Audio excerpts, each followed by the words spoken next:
বিজ্ঞানীদের ভাষায় এটি গরুর শরীরের স্বাভাবিক তাপমাত্রা প্রায় 101.5 থেকে 2 ডিগ্রি পর্যন্ত থাকে।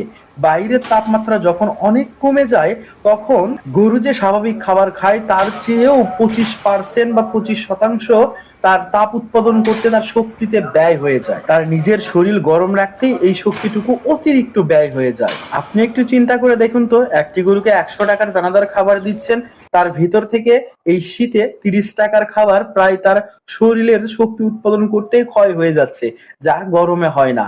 এই কারণেই কিন্তু শীতে আমরা দেখতে পাই গরুর ওজন গরমের তুলনায় শীতে একটু কম বাড়ে। এর সমাধান হলো, যখন দেখবেন কনকনে শীত পড়েছে তখন গরুর প্রোটিন সমৃদ্ধ খাবারগুলো একটু মাত্রায় বেড়ে দেবেন। যেমন খাবারে ক্যালোরির ঘনত্ব বাড়াতে পারেন। এই সময়ে খাবারে ভুট্টা ভাঙা, চিটা গুড় যোগ করতে পারেন। সরিষার খৈল অথবা সোয়াবিনের খৈল একটু বাড়ায় দিতে পারেন।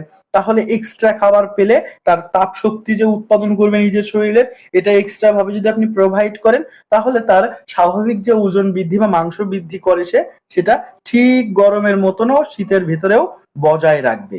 আর একটি বড় ভুল আমরা করে থাকি, যেটা হচ্ছে